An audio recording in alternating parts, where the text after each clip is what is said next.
Paulo, naquela região. Voltamos, acho que agora pelo Facebook, graças a Deus, né? Então, Paulo, ele estava em Corinto quando ele recebeu, na verdade, a mensagem do próprio Cristo, do nosso Senhor, e ele estava muito atormentado porque ele não sabia como resolver os problemas pontuais daquela comunidade. Então, o que aconteceu? O próprio Cristo disse a ele, vou ler para vocês, está no Paulo e Estevão, né? E ele diz assim, não te atormentes com as necessidades do serviço. É natural que não possas assistir pessoalmente a todos ao mesmo tempo, mas é possível a todos satisfazeres simultaneamente pelos poderes do Espírito. Poderás resolver o problema escrevendo a todos os irmãos em meu nome. Os de boa vontade saberão compreender, porque o valor... Gente, preste muita atenção nisso aqui. Porque o valor da tarefa não está na presença pessoal do missionário, mas no conteúdo espiritual do seu verbo, da sua exemplificação e da sua vida. E aí o Cristo diz que Estevão ficará mais aconchegado a Paulo para poder desenvolver todo esse processo de evangelização. Olha que coisa linda, né? Então, na verdade, é muito menos a presença física do missionário nos locais, é muito menos o contato físico que nós vamos ter, trocando essas experiências, e é muito mais na mensagem que se é levada, na mentalização que se é feita. A utilização dos poderes do Espírito é o que a gente está fazendo aqui. Aquela época o Cristo pediu a Paulo para usar missivas, para usar cartas, né, para resolver os problemas ali daquelas comunidades. Mas hoje nós já temos esse meio virtual, que é o que a gente está usando agora. Então eu sempre digo isso, sabe, gente? Não existe problemas que são apresentados sem que antes não tenha havido para a humanidade, não tenha havido para nós, né, seres encarnados, o primeiro investimento espiritual. Então primeiro vem o investimento espiritual e depois muitas vezes vem os problemas, vem as provas e expiações. Então nós tivemos esse investimento espiritual lá atrás, desde a época de Paulo, que o Cristo vai nos dando pistas para que a gente não deixe de se comunicar, para que a gente não deixe de levar a mensagem do Evangelho. Deu a Paulo para que ele fizesse por cartas, missivas, e para nós está aqui, né? Esse recurso que a gente tem virtual, que a gente tanto tem utilizado, né? E agora, como um projeto de caridade, nós temos que utilizar mesmo, né? Nós espíritas precisamos entender.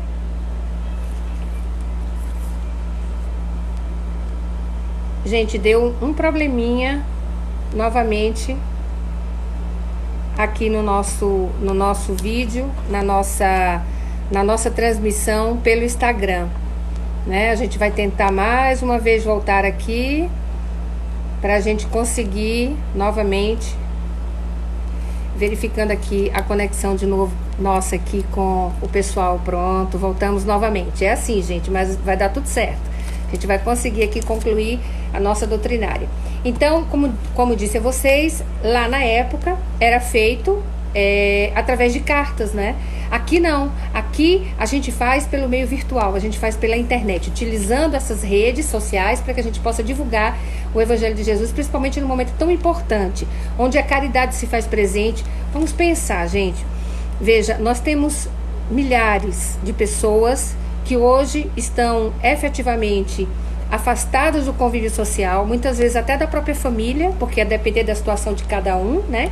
Estão em casa, né? Eu digo porque a minha família está toda em casa, né? Graças a Deus, estamos todos muito bem, mas estamos assim, mantendo exatamente aquilo que deve ser feito, né? Estamos num isolamento social, parcial, porque trabalhamos, amanhã temos que ir ao trabalho, mas usando todas as precauções, né, que as autoridades sanitárias vêm determinando. Mas tem pessoas que não estão nem saindo de casa verdadeiramente, não têm ido ao trabalho, não têm ido à escola. Então, isso tem um significado muito importante para elas, né? Então é um lenitivo para o seu espírito, é uma forma dela também participar, da gente levar um pouco Jesus para essas pessoas, levar um pouquinho do Evangelho. Por isso o Prosa Bem realmente resolveu, utilizando os poderes do Espírito, a gente conseguir fazer essa doutrinária virtual para todos vocês. Eu separei também um trechinho para que a gente possa fazer uma reflexão, além desse do Paulo Estevão. Existe um livro chamado Pensamento e Vida. Todo espírita conhece. Ele, na verdade, é uma cartilha, é do nosso querido Emmanuel, da Psicografia do Chico. Ele é uma cartilha que é utilizada lá no plano espiritual para os reencarnantes, aqueles que já estão para reencarnar. Lá eles utilizam como uma cartilha oral, e o Emmanuel, então, aqui teceu comentários, né? O Chico psicografou e fala sobre vários itens, e um dele é enfermidade, é o capítulo 28.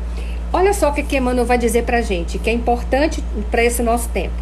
Ninguém poderá dizer que toda enfermidade, a rigor, seja vinculada aos processos de elaboração da vida mental. O que ele quer dizer aqui? Nem tudo que a gente sente de doença, que o nosso corpo padece, significa dizer que é por problema mental, né? Pelos miasmas que a gente alcança e pela nossa atmosfera, pela nossa psicosfera, pela nossa aldeia. A gente vai explicar um pouquinho daqui a pouco com o Evangelho o que é que significa essa aldeia que a gente cria em torno de nós mesmos, né? Ele está dizendo que nem todas as doenças, elas são frutos dessa criação mental que nós temos, né? Mas todos podemos garantir que os processos de elaboração da vida mental guardam positiva influenciação sobre todas as doenças. Pronto. Então, o que Emmanuel quer dizer aqui? Nem todas as doenças, elas são provocadas por emanações nossas, mentais, né? Porque tem aquelas doenças que estão na nossa programação espiritual reencarnatória. Por exemplo, as doenças congênitas, né? Eu nasci com um BAVT, um bloqueio atrioventricular total, significa que eu já encarnei com esse problema. Provavelmente eu devo ter utilizado muito mal esse órgão do meu corpo, né? E aí ficou lá registrado o meu perispírito e eu retornei. Hoje dependo de um marca-passo, né, para viver, mas graças a Deus já vivo aí há muitos anos utilizando o marca-passo e numa aceitação, né? Porque dependo dele. E a gente aí vai valorizando cada vez mais esse órgão que a gente trouxe para regenerar. Mas o que Emmanuel quer dizer é que se nem todas as doenças são frutos dessas emanações nossas, muitas delas também representam ou são agravadas pela nossa atmosfera, por aquilo que a gente cria. Então, se nesse momento que a gente está vivendo, que é um momento grave, que é um momento de reflexão, que é um momento, tudo tem um sentido, né? Todas as circunstâncias são divinas na nossa vida. O Pai até hoje trabalha. Então, tudo que acontece na nossa vida constitui circunstância divina. É como a gente reage a essas circunstâncias. Então, se eu me desespero, se eu entro num processo de pânico, de medo, num estágio que realmente venha a causar algum transtorno para mim, isso pode piorar o meu estado, né? Então, se eu já adquiri o vírus, se eu estou somente com outro tipo de vírus, mas no estado gripal, se eu tenho outro tipo de moléstia, se eu tenho outro tipo de comorbidade, e com isso eu começo a criar um pânico e um medo, não guardando a resiliência, a resignação necessária, e isso pode realmente agravar o meu quadro de saúde. Então, Emmanuel faz essa advertência para que a gente possa utilizá-la.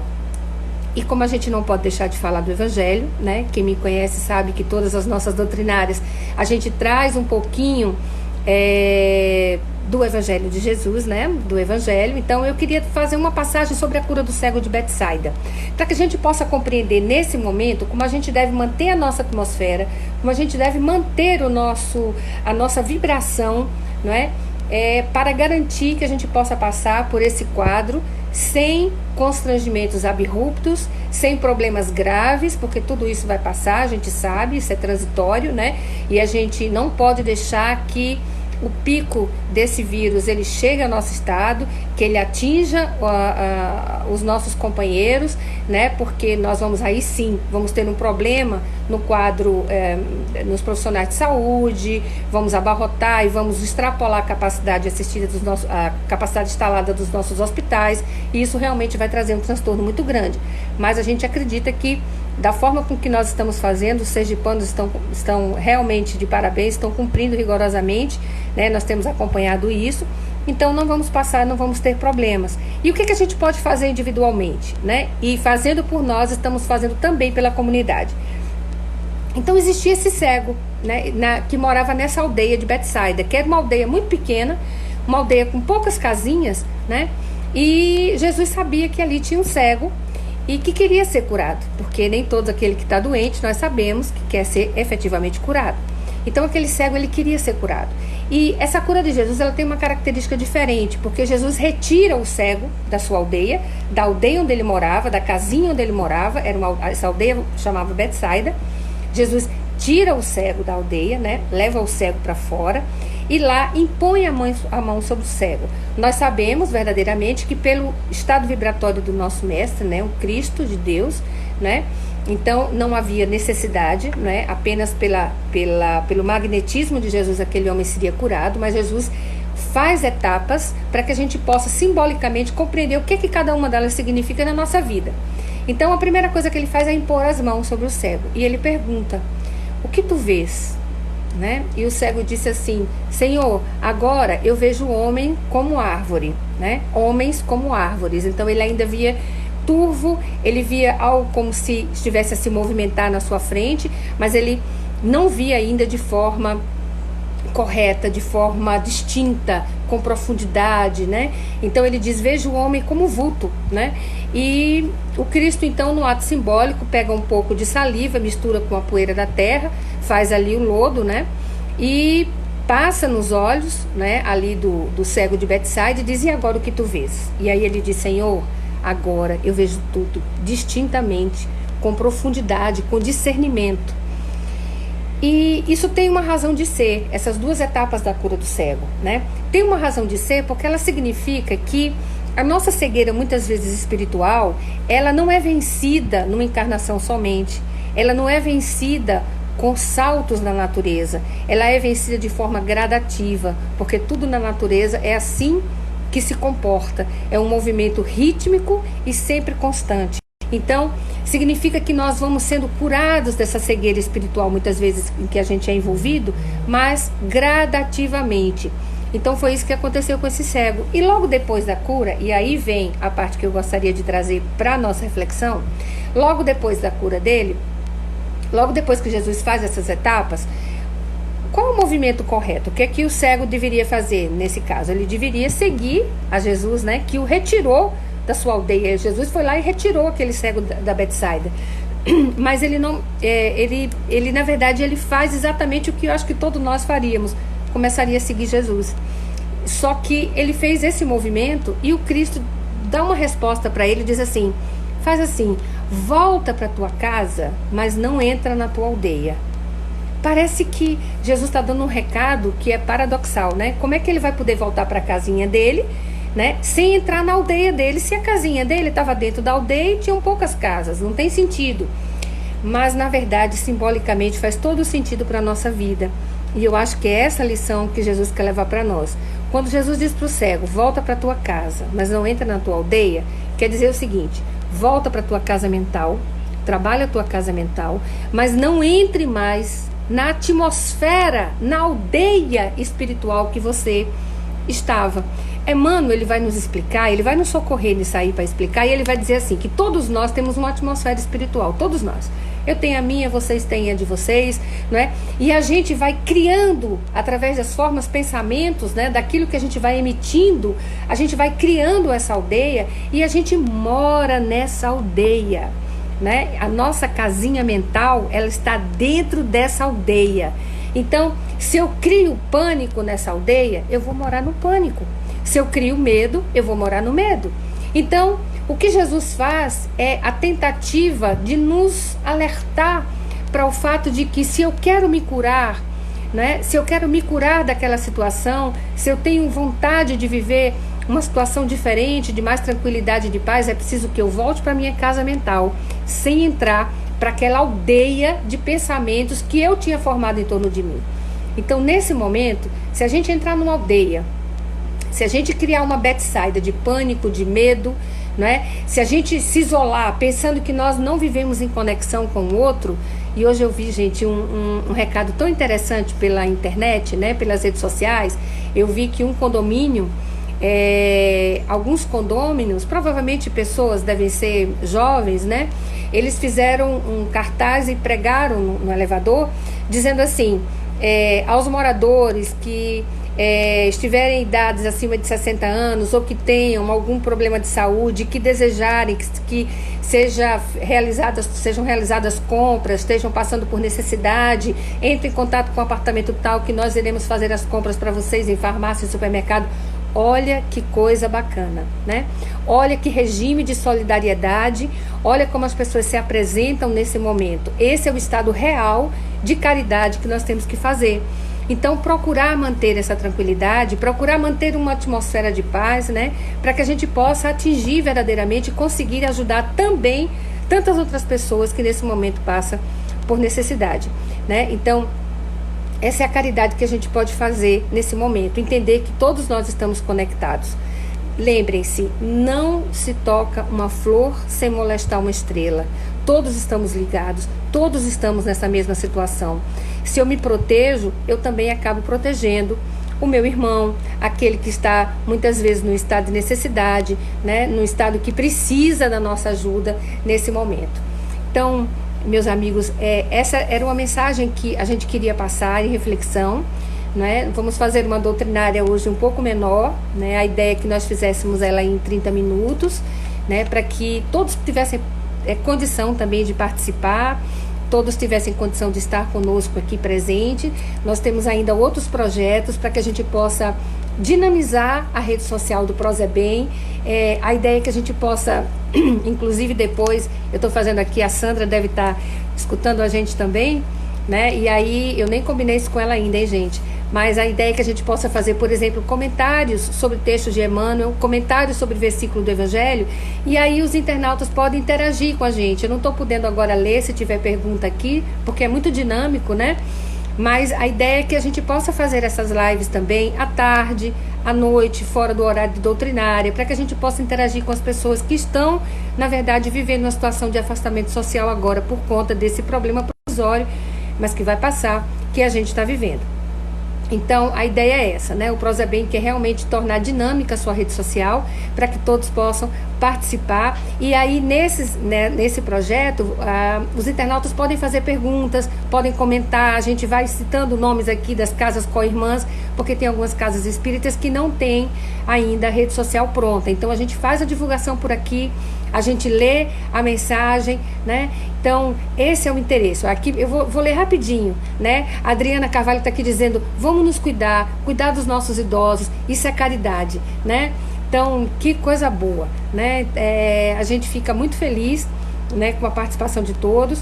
E como mensagem final, eu lembrei, né, como a gente falou assim, que é um estado provisório, que isso vai passar. Eu lembrei que o nosso querido Emmanuel, certa vez, ele estava passando por um momento difícil, um momento de turbulência na sua vida pessoal, que a gente sabe que não eram poucos, né? E ele vai ao Emmanuel e ele diz: Emmanuel, pede a Maria Santíssima uma orientação para que eu possa passar por esse problema todo que eu estou vivenciando agora, de uma forma mais tranquila e com resiliência. Fala para ela, pede um conselho a Maria. E Emmanuel passa alguns dias e depois volta a Chico e diz: Chico, eu tenho a resposta de Maria. Aí Chico rapidamente pegou um papel, pegou um lápis, ia lá escrever, disse: pode falar, Emmanuel, estou aqui pronto para escrever. E aí o nosso querido Emmanuel disse exatamente isso: Chico, Maria mandou dizer que tudo passa. Aí Chico, tá, e o restante? Não, a mensagem é essa: tudo passa. E Chico aí colocou lá, né, no muralzinho lá na sua cama, né, onde ele dormia, no quartinho dele, essa mensagem: tudo passa. Momentos de tribulação passarão. Momentos de alegria, de felicidade, todos os momentos, todas as circunstâncias divinas que vêm na nossa vida, todas elas passarão. Porque, na verdade, o que vale é como nós reagimos a essas circunstâncias, né? Então, vamos aproveitar esses momentos, porque tudo tem um sentido, nada é por acaso, tudo há um planejamento maior. Estamos passando por essa zona provisória, né, de turbulência, mas lembremos que Jesus está no comando da nossa nau. Então, não há o que temer. Como diz o nosso querido Paulo, a gente começou com Paulo e vai terminar com Paulo, né? Se Deus é por nós, quem será contra nós? Então, tudo faz parte desse nosso roteiro evolutivo, que um dia passará, porque a Terra é destinada ao progresso. Todos nós somos espíritos em evolução. Então, gente, muito obrigada por essa oportunidade. Agradeço imensamente ao Prozebem pela confiança de abrir, né, as suas redes sociais para que a gente possa passar um pouquinho do Evangelho para todos os nossos queridos irmãos internautas. Muita saudade de vocês aí, né? E vamos agora à nossa prece final, mentalizar tudo de bom, muita coisa boa, muita saúde, muita energia para que a gente possa suportar todas essas adversidades, utilizando o nosso copinho, né, com a água fluidificada, a nossa garrafinha, como vocês acharem melhor. Só não pode compartilhar, porque a gente nesse momento não pode compartilhar nem com os parentes. Mas se puser lá a garrafinha, eu devia ter posto a garrafinha aqui, acabei botando o copinho. Mas vocês podem colocar a garrafinha, né, e depois a gente vai compartilhando em cada copinho um pouquinho da água fluidificada para todos nós. Aqui eu fui um pouco egoísta, gente, coloquei realmente só num copinho, tá? Mas aqui a gente já dá para dividir assim mesmo, tá bom? Então vamos lá fazer a nossa concentração como vocês acharem melhor, com olhos abertos, olhos fechados, como vocês se sentirem bem, pedindo mais uma vez, agradecendo ao nosso Mestre Jesus, com seu olhar sereno, nos protege, nos acolhe, nos tem em teus braços no momento de maior tribulação da nossa vida, que nós tenhamos força para fazer a nossa parte, aceitação para as circunstâncias divinas, pedir por todos os nossos companheiros internautas que estão nesse momento nos assistindo, a todos os trabalhadores abnegados do Prozebem, das casas co-irmãs, da nossa federativa, para que todos tenhamos o coração positivado numa enxertia divina, para que possamos assim continuar com esse trabalho de acolhimento e de amor para todos aqueles que necessitam. Muita paz a todos. E antes de nós terminarmos, eu gostaria de dizer que amanhã a nossa companheira Zélia estará também fazendo aqui a live às 19h30. Zélia, um beijo grande para você, que Nosso Senhor lhe proteja, que esse trabalho continue com muito afinco. A gente vai inventar outras coisas aí também, para a gente poder invadir as redes sociais do Prozebem, levando um pouco de carinho, de aconchego, para que os internautas também possam participar com a gente. Zélia, que Deus lhe proteja amanhã na sua live também. Espero a participação também de todos os companheiros que hoje estiveram conosco. Um grande abraço a todos e até a próxima. Muita paz.